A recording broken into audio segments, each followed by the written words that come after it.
आध्यात्म सरोवर पुस्तक में हम आज ईश्वर प्रणिधान विषय को देखेंगे। पृष्ठ संख्या 352। कक्षा में अंतिम तक रहिएगा। और हमारा कक्षा का विषय आपको बताया था, जो जैसे आएगा यहाँ पर बदल के जाएगा। इस कक्षा में जो लगातार भाग लेंगे उनका जीवन अवश्य ही बदलेगा, ये हमारा निश्चय है। तो इसलिए धैर्यपूर्वक कक्षा में अंतिम तक बैठिएगा और कॉपी पेन लेके बैठें। बातें जो बताया जाता है लिखें, और सीधा गूगल मीट के माध्यम से जो जुड़ते हैं वीडियो ऑन करके बैठें, सीधा होके बैठें, शांति से धैर्यपूर्वक सुनें। तो आज हम विषय लेंगे ज्ञान मार्ग और भक्ति मार्ग। ज्ञान मार्ग ठीक है या भक्ति मार्ग ठीक है, और दोनों में संतुलन कैसे बिठाया जाए, क्या सही है, इस विषय को भी लेंगे। पुस्तक देखें, ईश्वर प्रणिधान। स्वार्थ के महासागर में उगता डूबता भूमि, भवन, पद प्रतिष्ठा, पुत्र, कलत्र आदि रूप जीर्ण शीर्ण डोंगियों से चिपटा हुआ व्यक्ति अन्याय, अभाव आदि रूप तूफानों से रक्त रंजित होता हुआ भी यही सोचता है कि मेरी और क्या गति संभव है, हमें तो यहीं समाप्त हो जाना है। इसके अतिरिक्त और क्या कर सकते हैं, कहाँ जा सकते हैं, क्या पा सकते हैं? क्या इसके अतिरिक्त भी कोई महासागर है, कोई सद्गति है, कोई उपलब्धि है, कुछ करने योग्य है, कोई सहायता व सहायक ग्रहण करने योग्य है? वह यही नहीं जान पाता कि मेरी और भी गति संभव है, यहाँ से बचकर निकल सकते हैं, और भी परम गति संभव है। इससे अन्यत्र ईश्वर प्रणिधान नामक एक और परमार्थ महासागर है। क्या कह रहे हैं?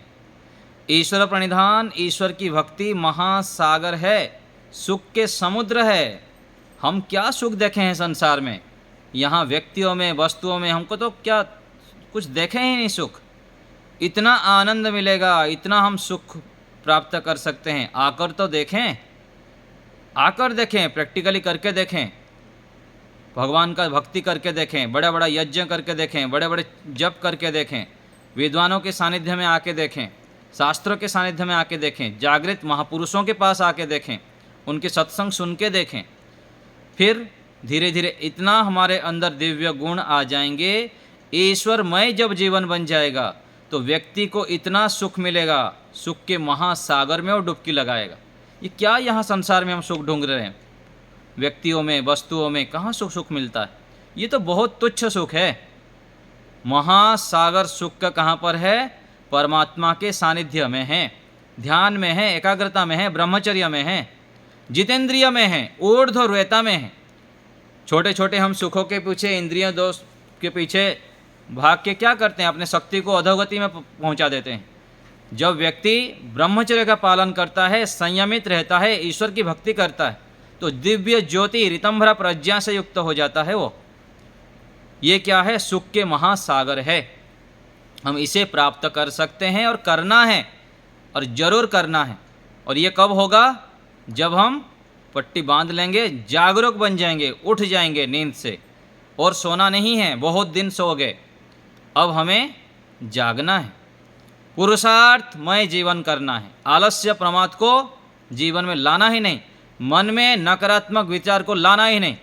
इतना सकारात्मकता, इतना पवित्र सोच, दिव्य सोच से हमको युक्त होना है कि हम जाग जाएं, जाग जाएं। तो तब हमको परमार्थ जो मार्ग है, महासागर है, वो हमको दिखेगा, और उसमें हम डुबकी लगाएंगे, जिसमें उत्साह की लहरें उठती रहती हैं। देखिए, व्यक्ति यहाँ पर मरे मरे जीता है। ईश्वर भक्ति से युक्त व्यक्ति, ब्रह्मचर्य पालन से युक्त व्यक्ति, संयम सदाचार से युक्त व्यक्ति, वह उत्साह की लहरें से, उमंग से, पराक्रम, शौर्य, धैर्य, पुरुषार्थ से युक्त होकर रहता है। उसका जीवन उत्साह बन जाता है। जहाँ ज्ञान, बल, सेवा, दया, परोपकार के बड़े बड़े पोत चलते रहते हैं। महान ज्ञान, बल, विभूतिवान, सर्वरक्षक, सर्वपालक, विश्व नियंता का निर्देश व सहायता प्राप्त होती है। वहाँ परमानंद रूप मोतियों की प्राप्ति से जीवन कृतकृत्य हो जाता है।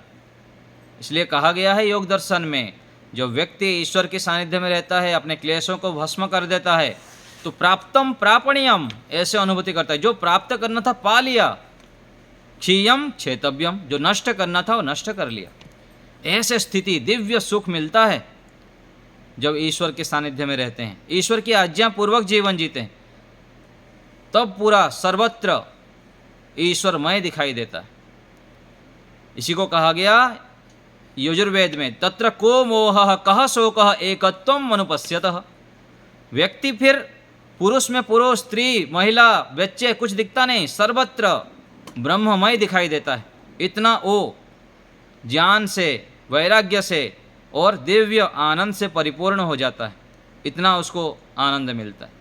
और इसको भगवत गीता में भी अलग शब्द में कहा गया, यो माम पश्यति सर्वत्र सर्वम च मयि पश्यति तस्याहम न प्रणश्यामि सच में न प्रणश्यति कहा गया। जो मुझको सर्वत्र देखता है, जो मुझ में सबको देखता है, ना वो मुझको छोड़ता है ना मैं उसको छोड़ता हूँ। ऐसे दिव्य आनंद मिलता है। इसलिए कहा गया उपनिषद में, एतद आलम्बनम श्रेष्ठम एतद आलम्बनम परम एतद आलम्बनम ज्ञात्वा ब्रह्मलोके महीयते। ये जो आलम्बन है परमात्मा का आलम श्रेष्ठ है, बड़ा है, परम है, सबसे बड़ा है। इस आलम्बन को जो जान लेता है वो ब्रह्मलोक में महीयते, बिल्कुल आनंद में डुबकी लगाता है। इसलिए हम परमात्मा को आलम्बन बनाएं, ईश्वर को ही सर्वोपरि माने। ईश्वर के सिवाय कहीं भी मन लगाया तो अंत में रोना ही पड़ेगा। भरोसा कर तो ईश्वर पर, तुझे धोखा नहीं होगा। यह जीवन बीत जाएगा, तुझे रोना नहीं होगा। हर समय हे नाथ हे नारायण मैं तुझे भूलो ना। प्रत्येक क्षण आपकी अनुभूति मेरे बुद्धि में बनी रहे। यह पंक्ति को दोहराएं। हर पल में हो प्रभु सुमिरन तेरा, ऐसा बना दो प्रभु जीवन मेरा। हर पल परमात्मा की अनुभूति में हम रहें, हर समय एकांत में रहें, मौन रहें, शांत रहें। जितना इन व्यक्तियों के संपर्क में रहेंगे उतना दुखी होंगे।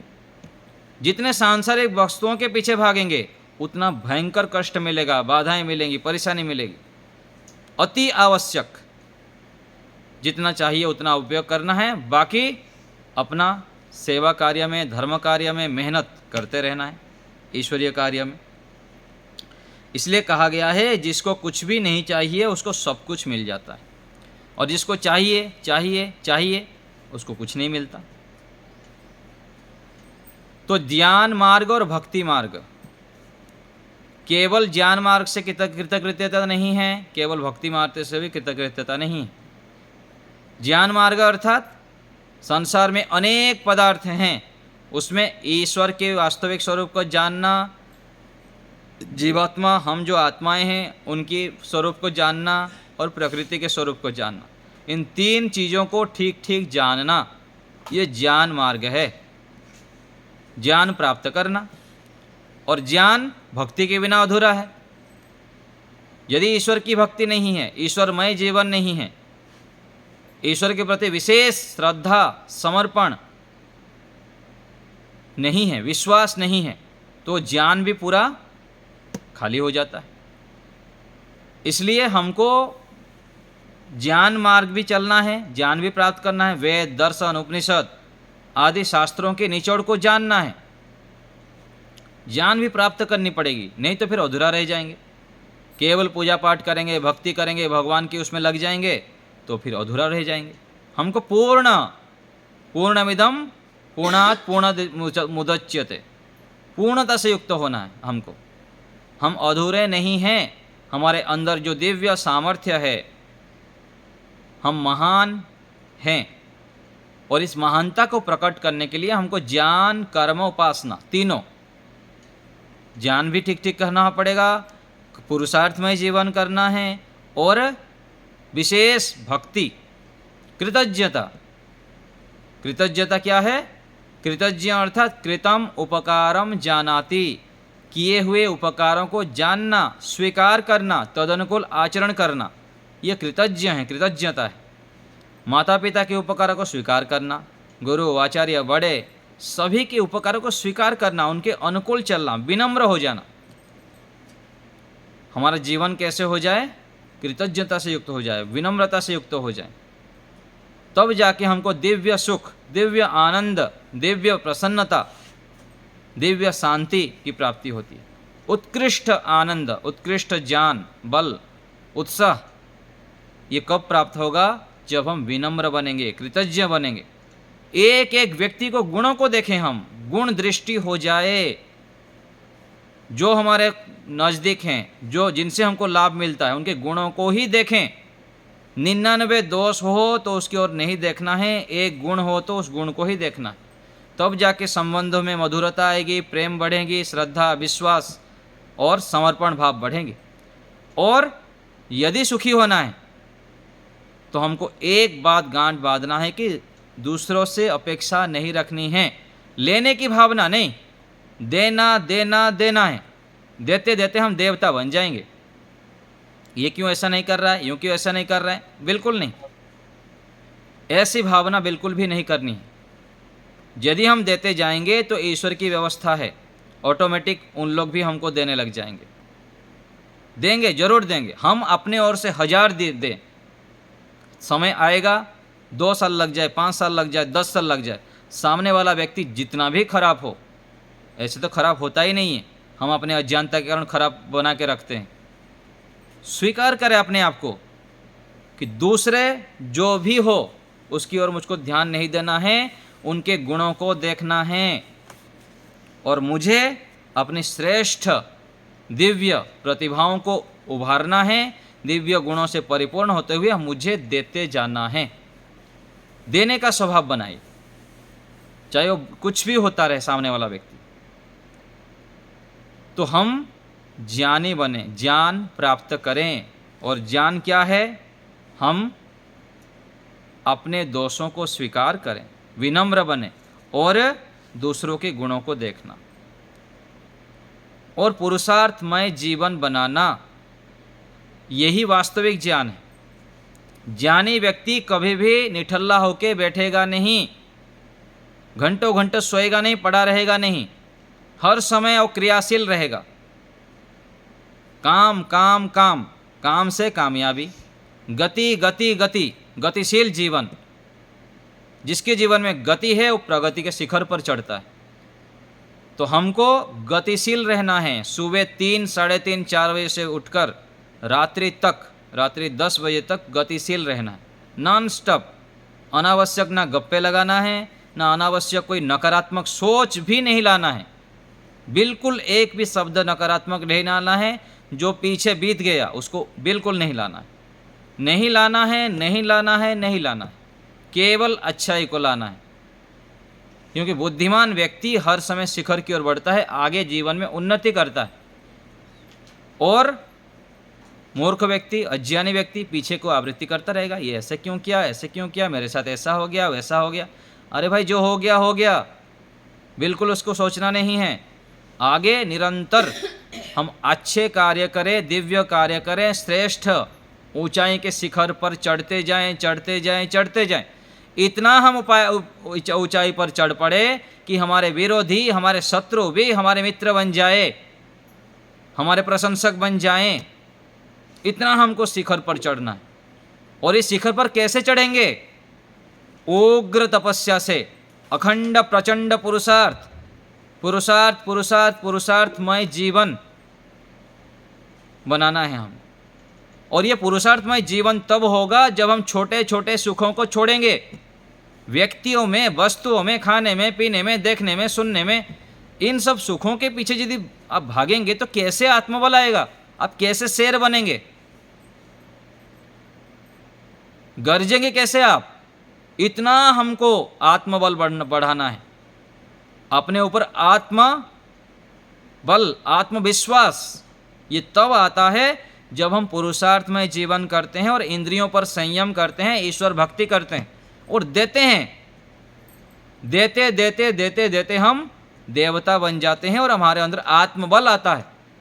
रोगी, हताश, निराश, उदास कभी रह नहीं सकते, बिल्कुल नहीं रह सकते हैं। रोग आएगा ही नहीं हमारे पास, आलस्य, प्रमाद, नकारात्मकता आएगा ही नहीं। क्यों आते हैं ये सब? क्योंकि हम राजा हैं, राजत्व को भूल गए हैं, इसलिए ये आते हैं। हम प्रजा मान के बैठे हुए हैं, अपने को दीनहीन मान के रख बैठे हुए हैं। हमको इसको जगाना है, अपने अंदर जो शेरपना है, अर्थात जो हम ईश्वर पुत्र हैं, हम राजा हैं, राजापना को जगाना है। यह विश्वास लेके हमको निरंतर इतने दिव्य सोच गढ़ना है अपने अंदर। हर समय विचार में सकारात्मकता, दिव्य शब्दों को आवृत्ति करें। मैं सामान्य नहीं हूँ, मुझको ईश्वर ने महान कार्य के लिए भेजे हैं। मैं पुरुषार्थी हूँ, मैं एक एक सेकंड का सदुपयोग करता हूँ, मैं एक एक मिनट का सदुपयोग करता हूँ, मैं हर समय खुश रहता हूँ, मैं पवित्र हूँ, मैं महान हूँ। ऐसे शब्दों को बार बार बार बार आवृत्ति करते करते हम ऐसे बन जाएंगे। हम अपने आप को गलत प्रोग्रामिंग करके रखे हैं, मैं तो कुछ नहीं कर सकता, ऐसे ऐसे ऐसे नकारात्मक शब्द बिल्कुल नहीं।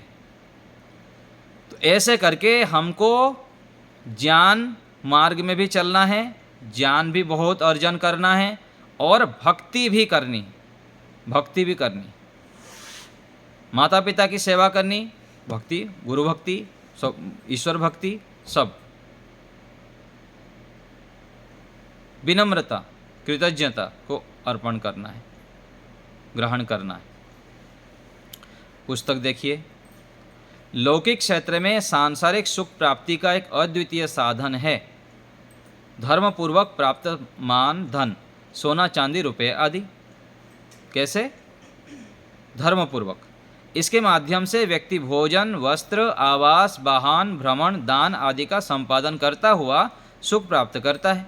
इसी प्रकार आध्यात्मिक क्षेत्र में एक अद्वितीय साधन है ईश्वर प्रणिधान।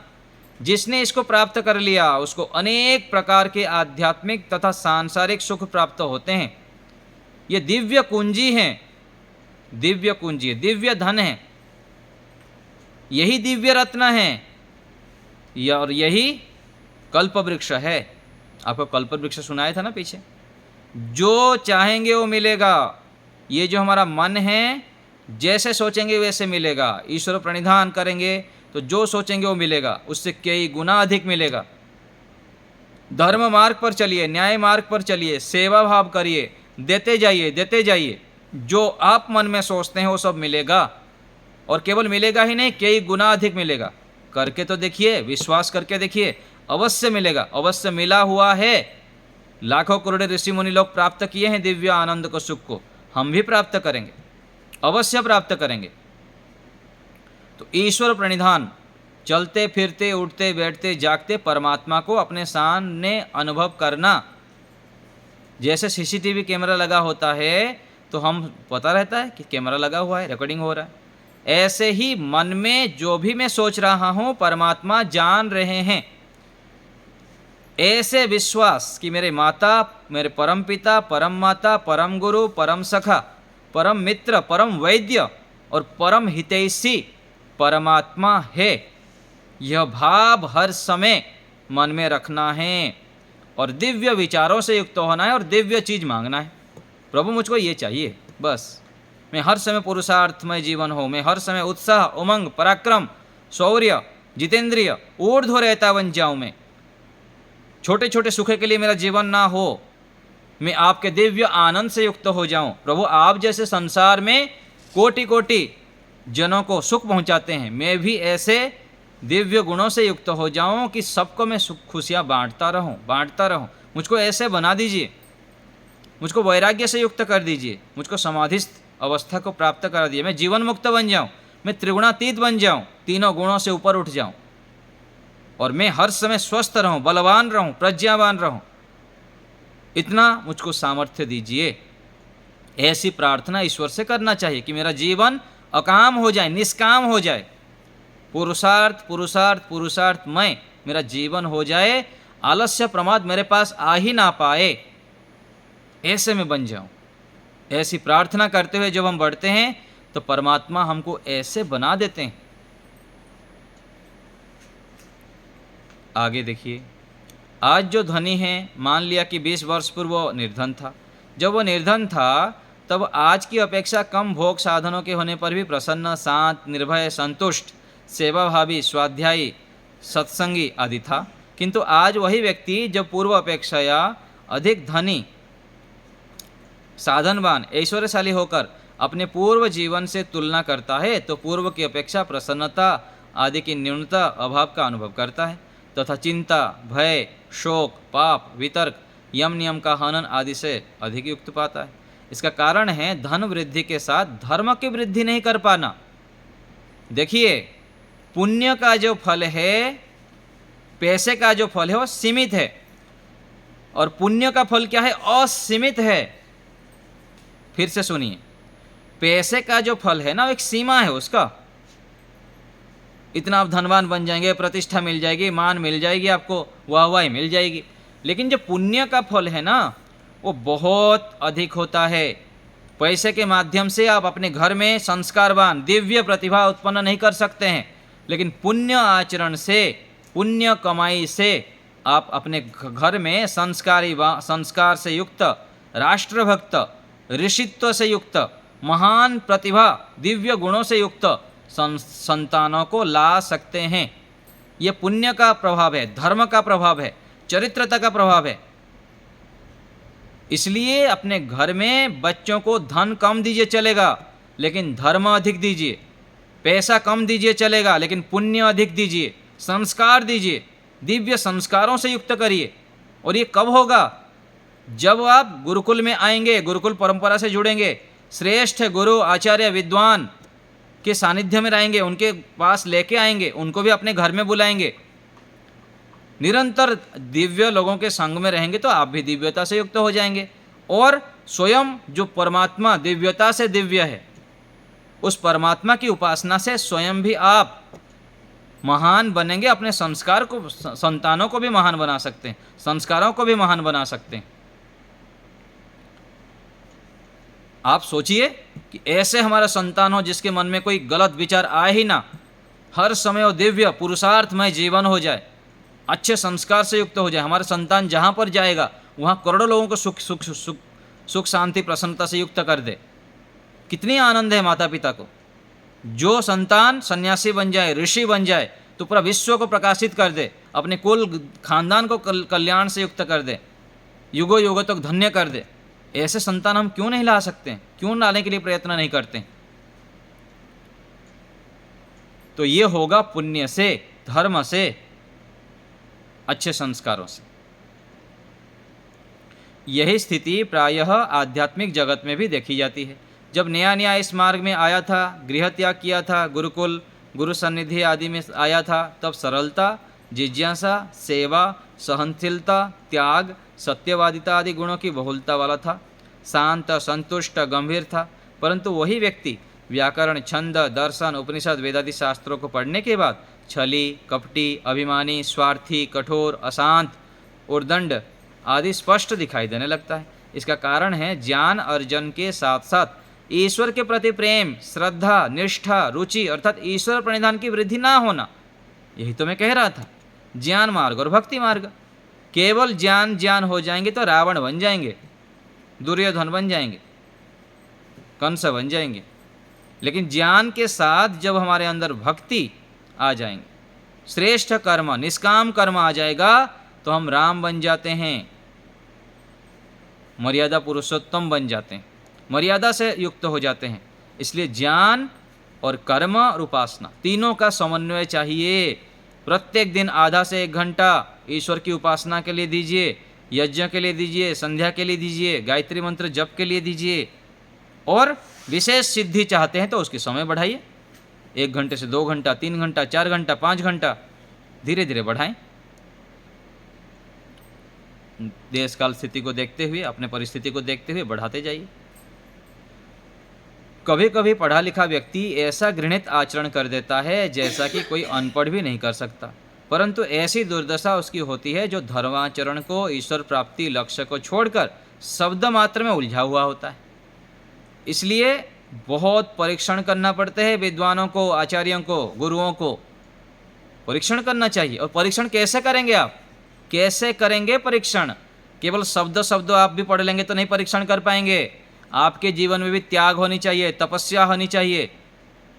तप के भट्टी में आपको तपना पड़ेगा, बुद्धि में ऋतंभरा प्रज्ञा उत्पन्न करनी पड़ेगी, सत्व बुद्धि को उत्पन्न करना पड़ेगा, तब जाके दूसरे को परीक्षण कर पाएंगे। गुरु आचार्य विद्वान तो दूर की बात, अपने आसपास के लोगों को भी अच्छे प्रकार परीक्षण करके उनसे स्कैनिंग करके अच्छी अच्छी चीज़ ले सकते हैं और बुराई को छोड़ सकते हैं। यदि हमको परीक्षण करना नहीं आया तो उसके साथ दो गुणों के साथ साथ दोष आ जाएगा। जितने लोगों से हम मिलते हैं सबके अंदर गुण बहुत होते हैं, लेकिन जो दोष थोड़ा बहुत होता है वो भी हमारे साथ उसके साथ आ जाता है। यदि हम प्रूफ रहेंगे, मजबूत रहेंगे, धर्माचरण से, ईश्वर भक्ति से युक्त रहेंगे, तो हमारे अंदर दोष, गलत विचार, नकारात्मक विचार आ ही नहीं पाएगा, क्योंकि हम इतना मजबूत बन जाएंगे। हमारे पास छन्नी हो जाएगा, छन्नी, ऐसे छन्नी मिल जाएगा, हम छन छन के अच्छा चीज़ ले लेंगे। तो ईश्वर प्रणिधान आध्यात्म मार्ग पर चलने वाले व्यक्ति की ऐसी संपत्ति व साधन है जिसके द्वारा इस मार्ग में अनेकों बाधाओं का निवारण हो जाता है। जैसे कोई अकेला व्यक्ति घनघोर जंगल में घूमता हुआ मार्ग भूल जाए तथा व्याघ्र आदि हिंसक पशुओं से घिर जाए, किंतु उसके पास बंदूक आदि शस्त्र हो तो वह सुरक्षित निकल आता है, वैसे ही संसार में भूला भुटका व्यक्ति ईश्वर प्रणिधान से युक्त होता हुआ लोभ आदि के आक्रमण से बचकर सकुशल निकल जाता है। देखिए कैसा शब्द है, इसको बिठाए मस्तिष्क में, ऐसा हमको दिव्य ज्ञान मिलता है। ऐसे हम अपने आप को महान बना देते हैं ईश्वर प्रणिधान से। सबके बीच में रहते हुए भी हम, इसी को कहा जाता है जीवन मुक्त।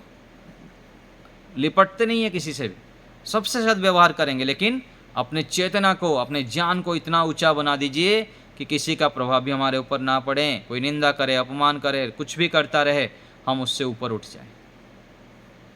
ऐसे हमको बनना है। जैसे कोई व्यक्ति अग्निशामक वस्त्र को पहनकर अग्नि लगे भवन में प्रविष्ट हो जाता है तथा सुरक्षित निकल आता है, वैसे ही प्रणिधान युक्त व्यक्ति संसार अग्नि में प्रविष्ट होता जाता है तथा सुरक्षित निकल आता है। चारों ओर बाह्य तथा आंतरिक प्रतिकूलताएं लोगों को पाप के लिए प्रेरित करती रहती हैं, उनका एकमात्र निदान ईश्वर प्रणिधान ही है। इसको समझ लीजिए। केवल ईश्वर प्रणिधान को आप समझ लिए ना, बेड़ा पार। ईश्वर के प्रति हमारा भक्ति हो जाए, प्रेम हो जाए, विश्वास हो जाए, केवल ईश्वर, केवल ईश्वर, चलते फिरते उठते बैठते ईश्वरमय जीवन हो जाए हमारा। हर श्वासों में, श्वासों की माला में हम सुमरने लग जाए। जहाँ ईश्वर प्रणिधान है वहाँ ज्ञान, धर्म, न्याय, प्रसन्नता, स्वतंत्रता, निर्भयता, आनंद आदि का वातावरण होता है। इसका विपरीत जहाँ ईश्वर प्रणिधान नहीं है वहाँ अधर्म, अज्ञान, क्लेश, कलह, बंधन का साम्राज्य होता है। आज हमारे जीवन में जितने भी दुख कष्ट बाधा है, उसका कारण क्या है? हम ईश्वर को भूल गए, धर्म को भूल गए, न्याय को भूल गए, कृतज्ञता को भूल गए। उसके कारण ही आज सब हमारे पास दुख कष्ट है। इसको स्वीकार करें, हम स्वीकार करें विनम्रता होके कि मैं ही दोषी हूँ। दोष हो गया, कोई बात नहीं, ज़्यादा सोचना नहीं, उसके आगे उफान से आगे उठना है, बेड़ा कमर कस के आगे डट जाना है। अभी और हारना नहीं, अभी तो केवल विजयी होना है, विश्व विजयी बनना है, दिव्य प्रतिभाओं से युक्त होना है और अच्छे अच्छे कार्य करते जाना है। एक ईश्वर प्रणिधान के द्वारा सभी उत्पन्न समस्याओं, व्यर्थ चिंताओं, राग, वितर्क आदि का तत्काल समाधान निकल आता है। जिसके पास सोना, चांदी, पुत्र, कलत्र आदि साधन नहीं है किंतु ईश्वर प्रणिधान है, तो वही श्रेष्ठ है, वही रत्नों से भरा हुआ है, वही महान है, वही चरित्रवान है, वो दिव्य विभूति है।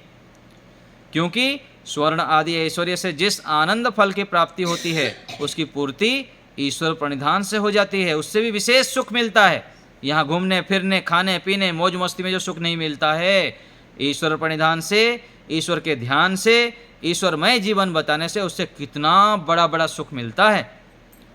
जब वह ईश्वरीय सुख तथा सांसारिक सुख की तुलना करता है तब ईश्वरीय सुख की अपेक्षा सांसारिक सुख हीन होने से सांसारिक सुख की प्राप्ति की कामना समाप्त हो जाती।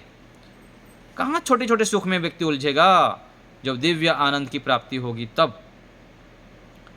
तो हमें ईश्वर प्रणिधान से युक्त होना है, परमात्मा को समर्पित हो जाना है, जीवन को महान बनाना है। तो ज्ञान भक्ति दोनों को साथ साथ लेके चलना है, कर्म करना है, घर परिवार के काम भी करना है, कर्तव्यों को भी करना है, लेकिन उसके साथ साथ परमात्मा को पकड़ते हुए चलना है, साथ लेके हुए चलना है। थोड़ा समय ईश्वर के लिए भी निकालना है, गायत्री मंत्र का जप करना है, ओम का जप करना है, ईश्वर को धन्यवाद करना है, सब में ईश्वर को देखना है। माता पिता पत्नी पुत्र सब, पुत्र कहाँ से आया, पत्नी कहाँ से आई, पति कहाँ से आए, हम कहाँ थे छोटे से ऐसे, कौन दिया, ये सब सब परमात्मा की व्यवस्था से है, सब परमात्मा के कारण है। तो सब में परमात्मामय दृष्टि जब हम बना देते हैं तो हमारी सृष्टि भी सुंदर हो जाती है। तो ऐसे दिव्य भावनाओं से युक्त होके जीवन को सुखमय बनाना है, महान बनाना है, स्वयं भी महान बनना है, हमारे परिवार को, समाज को, राष्ट्र को, विश्व को हमें महान बनाना है, और मुझको ही बनाना है, दूसरे किसी से उपेक्षा नहीं रखना है। हम सुधरेंगे जग सुधरेगा, मैं सुधरूंगा पहले, मैं अपने जीवन को दिव्यताओं से युक्त करूंगा, करके ही रहूंगा, ये दृढ़ संकल्प विश्वास मन में बांध रखना है। ठीक है, चलिए अभी आप लोग की बारी, किसी को कुछ पूछना है तो हाथ उठाइए, कुछ बोलना है तो। राहुल जी। आचार्य जी नमस्ते। नमस्ते जी। कामता और निष्कामता में क्या अंतर है आचार्य जी? निष्कामता तो निष्काम भावना से करना, अकामता भी उसी रूप में ही मान लीजिए, ठीक है ना। सांसारिक कामनाओं से रहित होकर काम करना यह कामनता है, परमात्मा के प्राप्ति के उद्देश्य से, और निष्काम भाव से करना, यही अकामता भी निष्कामता एक ही अर्थ में ले सकते हैं। ठीक है, शोभा माता जी। नमस्ते आचार्य जी। नमस्ते आचार्य जी, ये पुत्र कलत्र आदि, कलत्र क्या होता कलत्र है? मतलब जोड़ दीजिए, बाकी सब पोता पोती और जितना भी सांसारिक बंधन है वो भी कलत्र से ले लीजिए। मतलब कुल से कुल लगा सकते हैं। हाँ, ऐसे वो शब्दों की शैली है, जो क्या कहते हैं, शास्त्र की शैली होता है ना, शास्त्र नहीं, जो वो कहानी रूप बनाते हैं ना पुस्तक, तो ये भाषा की कुछ शैली है।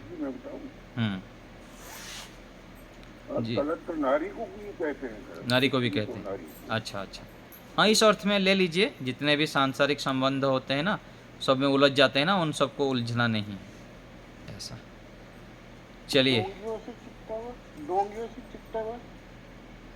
से चिट्टा हुआ मतलब कहाँ पर आया हो, किस प्रकरण में आया,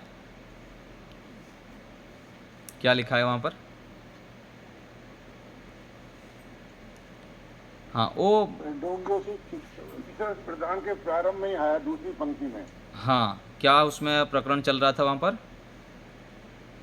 वहाँ स्वार्थ के महासागर में उठा डूबता भूमि, भवन, पद, प्रतिष्ठा, पुत्र, कलत्र आदि रूप भिन्न शीर्ण डोंगियों से चिपटा हुआ। हाँ, डोंगियों से मतलब जब घेरा हुआ, ऐसे ही लेंगे ना, इन सबसे चिपका हुआ रहा है, अथवा घेरा हुआ है, अथवा कहते हैं ना, जो सागर में जो ये होता है ना, जो जिससे फंस जाने से वो निकलते नहीं, वहाँ घूमता रहता है, चिपक जाता है। हाँ, उस रूप में, हाँ, उस रूप में लेना चाहिए। ठीक है, और कोई? हितेश जी। आचार्य जी हो जी।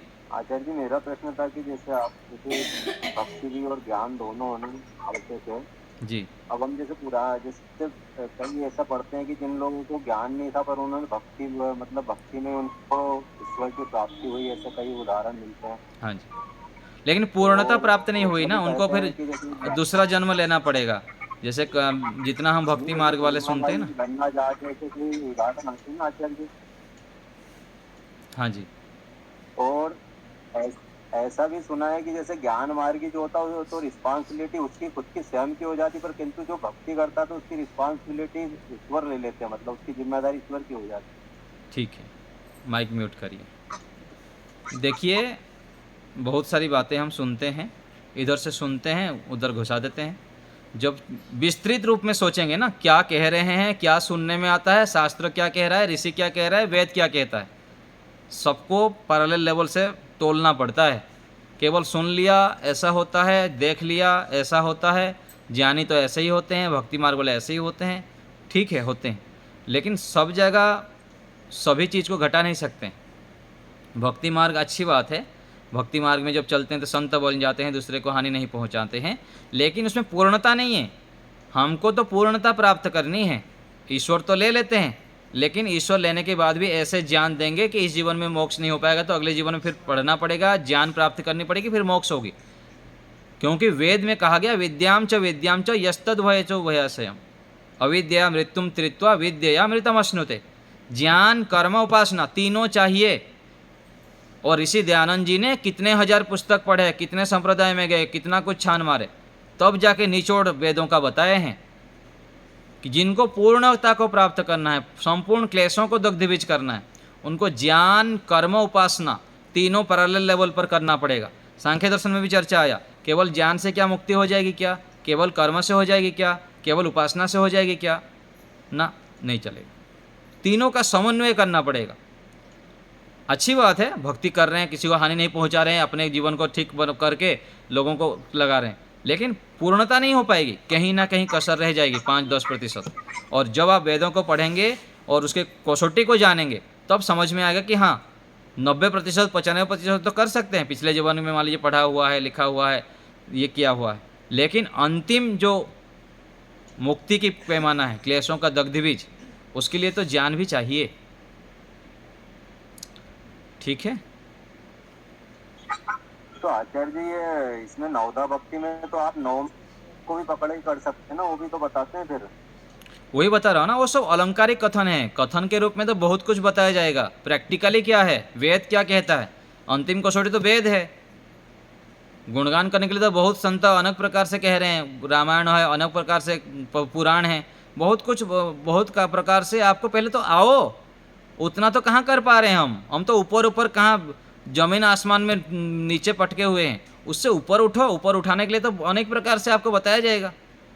जो आप बात कर रहे हैं, आप कहाँ उतना समाधि के स्तर पर चले जा रहे हैं, उसको पढ़ के सुन के केवल नवधा भक्तियों करके कितने व्यक्ति जा रहे हैं बताइए। जो व्यक्ति नीचे पड़ा हुआ है उसको उठाने के लिए तो बहुत प्रकार से अलंकारिक गरुड़ पुराण आदि जितने हैं, वो किस लिए है कि व्यक्ति का इतने हाई लेवल का सोच नहीं है कि वेद को पढ़ के पूरा समाधि लगा दें, दर्शनों को पढ़ के। कहीं ना कहीं से तो उसको उठाना पड़ेगा ना। उठाने के लिए अनेक प्रकार से अनेक महापुरुषों की कहानी दे के वो उठा रहे हैं कि आओ कम से कम। लेकिन आने के बाद जब ऊपर बढ़ते जाएंगे तब समझ में आएगा कि ये अंतिम नहीं है, इससे आगे मुझको बढ़ना है। इस रूप में इन सब ग्रंथों को हमको समझना चाहिए। चाहे नवधा भक्ति ले लीजिए, चाहे कोई भी जो महापुरुष संत हुए हैं ना, जितने भी हम भारत में देखते हैं, आदर से मानते हैं, लेकिन वो अंतिम नहीं है। अंतिम तो उससे भी आगे हमको जाना पड़ेगा।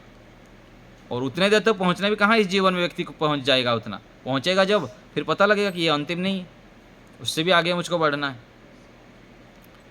ठीक है। सुदेशना माता जी।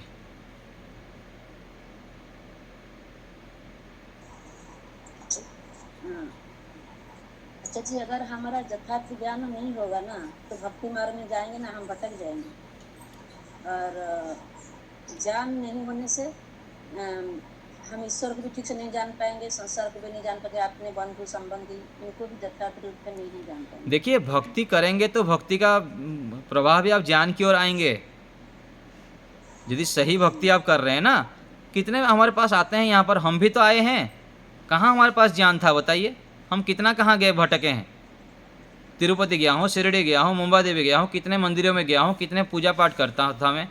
भक्ति का परिणाम तो ज्ञान की ओर फिर आएंगे ना। परमात्मा आपको थोड़ी बिठाए रखेंगे। बिठाए कहाँ रखेंगे परमात्मा? आप जो भक्ति मार्ग में पुरुषार्थ करेंगे तो परमात्मा शुद्ध ज्ञान देंगे। भाई ये तेरा अंतिम लक्ष्य नहीं है, इससे आगे बढ़, संस्कृत पढ़, ये पढ़, वो पढ़, ये पढ़, आगे फिर बढ़ते ही जाएंगे। परमात्मा की भक्ति से शक्ति मिलेगी और शक्ति से फिर सिद्धि प्राप्त होगी। और ऐसे ही कई सारे साधक हमारे पास आते हैं जो सालों साल साधना करते करते फिर उनको अंदर से जिज्ञासा हो रही है कि उनको संस्कृत पढ़ना है, दर्शन पढ़ना है, वेद पढ़ना है, तो वास्तविक भक्ति की परिणाम भी वहाँ आएंगे। आप ऐसा नहीं कि आप वहीं रुक जाएंगे। कितने सारे साधक हिमालय में साधना करते हैं, फिर आते हैं हमारे पास, उनको लगता है कि पढ़ना चाहिए, उसमें उनको जो मिलना चाहिए नहीं मिल रहा है। समझ में आ रहे? तो भक्ति करने पर भी यदि वास्तविक भक्ति करेंगे, आप पूर्ण समर्पण करेंगे, तो परमात्मा आपको नीचे नहीं रखना चाहेंगे। आपको इतना ज्ञान विज्ञान देंगे कि आप उछान मारते मारते जो सत्य है जहाँ पर, वहाँ पहुँच जाएंगे आप। ऋषि दयानंद जी तो इतना भटकते रहे, कहाँ कहाँ कितने सालों तक भटके। वास्तविक उनके मन में थी सत्य को जानना है, शिव को जानना है, तो फिर आगे। ठीक है जी आचार्य, धन्यवाद। यशपाल जी। आचार्य जी नमस्ते जी। ये भक्ति मार्ग ज्ञान के बिना शुरू हो सकता है या नहीं? या उसके लिए वास्तविक भक्ति ज्ञान के बिना नहीं हो सकता है। और मान लीजिए आप आ भी गए बिना ज्ञान के भक्ति में, तो वो भक्ति आपको ज्ञान तक पहुंचाएगा, वास्तविक ज्ञान तक। यही भक्ति की परिणाम है। और वास्तविक ज्ञान की परिणाम भी वही है कि आपको भक्ति को, सच्चे भक्ति तक ले जाएगा। दोनों एक दूसरे के जुड़े हुए हैं, कोई अलग नहीं है। ज्ञान में भी आप डुबकी लगाते लगाते लगाते एक दिन आपको लगेगा। ये नारद को देखिए, उपनिषद की कहानी को देखिए, मैं ये पढ़ लिया, वो पढ़ लिया, वो पढ़ लिया, लेकिन जो पढ़ना था नहीं पढ़ा, फिर अंत में पढ़ना पड़ा। तो ज्ञान भी प्राप्त कर करके व्यक्ति को अधूरा फील होगा ना, मैं ये पढ़ लिया, वो पढ़ लिया, लेकिन ततः किम, आगे क्या है, किस लिए ये पढ़ाई लिखाई, फिर वो भक्ति तक ले जाएगा। इसलिए तो कहा गया ना, सर्वे वेदा यत् पदम आमनन्ति तपांसी सर्वाणि च यद वदन्ति यद इच्छन्तो ब्रह्मचर्यम चरन्ति तत्ते पदम संग्रहेण ब्रवीमि ओम इति एतत्। सारे वेद जिसकी वर्णन कर रहे हैं, जितने ब्रह्मचर्य पालन करते हैं, जितने साधना करते हैं, सब मूल कहाँ है? फिर समझ में आएगा कि वही मूल है।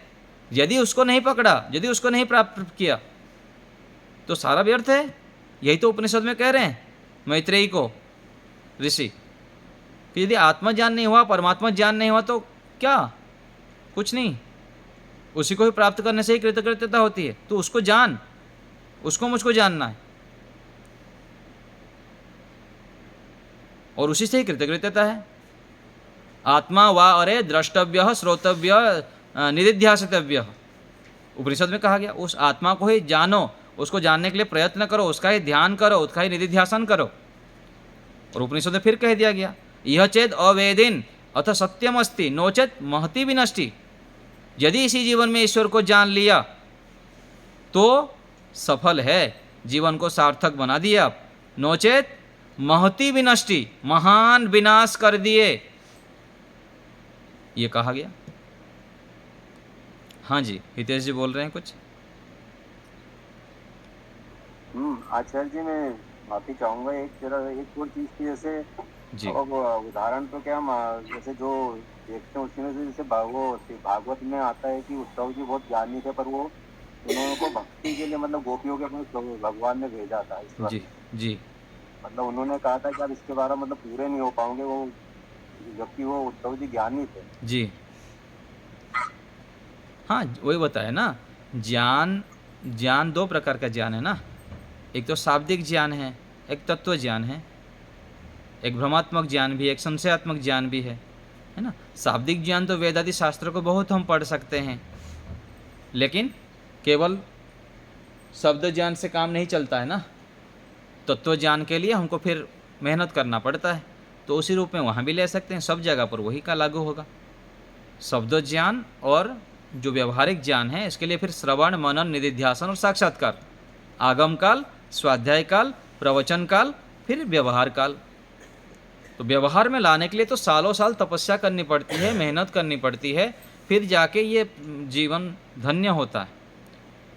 ऐसे सामान्य पुरुषार्थ करेंगे तो विशेष उपलब्धि की प्राप्ति नहीं होगी।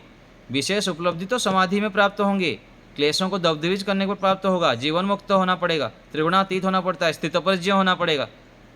इसको कहा गया यदा पंचावतिष्ठन्ते ज्ञानानि मनसा सह बुद्धिश्च न विचेष्टते तम आहुः परमां गतिम। जब ज्ञान बुद्धि सब शांत हो जाते हैं, निर्मल हो जाते हैं, स्थिर हो जाते हैं, तो उसमें बुद्धिश्च न विचेष्टते, बुद्धि पूरा स्थिर हो जाती है। अर्थात जो वस्तु जैसा है उस रूप में दिखाई देता है। प्रकृति ऐसा है, व्यक्ति ऐसे हैं, वस्तु ऐसा है, मैं आत्मा हूँ, परमात्मा ऐसे हैं, स्पष्ट रूप से दिखाई देने लगता है। इसी को दूसरे शब्द में कहा गया कि जो व्यक्ति परमात्मा की उपासना करता है तो परमात्मा ऐसे दृष्टि, ऐसे चश्मा पकड़ा देते हैं, फिर समझ में आने लग जाता है कि जितने भी संसार के लोग हैं ना, ये सब स्वार्थी हैं, मतलबी है, मुझको इनके पीछे भागना नहीं है, इनको ही सर्वोपरि नहीं मानना है। इसलिए तो व्यक्ति को वैराग्य कब होता है? जो व्यक्ति जिसके लिए पूरा जीवन लगा दिया, जब उससे भयंकर ठोकर मिलता है ना, धोखा मिलता है, फिर अकल ठिकाना आता है, फिर परमात्मा के चरणों में गिरता है कि और उठता ही नहीं वहाँ, प्रभु आप ही रक्षा करिए मेरे को। जीवन भर जिसके पीछे लगाया, जीवन भर जिस शरीर के लिए लगाया, जीवन भर जिस घर के लिए, जिस पुत्र पुत्र बेटा बेटी आदि के लिए लगाया, उनसे जो भयंकर ठोकर लगता है ना, भयंकर मतलब भयंकर, रहा भी ना दिखे, तब वैराग्य होता है।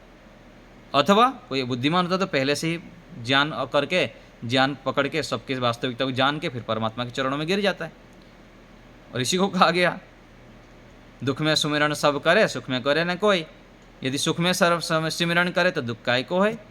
तो सुख में स्मरण करें, सब ठीक ठाक है, स्वास्थ्य ठीक है, यौवन है, परिवार में धन संपत्ति बेटा सब है, उस समय भगवान की भक्ति कर लीजिए, फिर आगे रास्ता पूरा साफ हो जाएगा। जल्दी जल्दी हम मोक्ष की ओर बढ़ जाएंगे, जल्दी जल्दी जीवन मुक्त को प्राप्त कर लेंगे, जितेंद्रिय बन जाएंगे, ऊर्ध्व रहता बन जाएंगे हम। ठीक है, और कोई बात? और किसी को कुछ बोलना है? चलिए।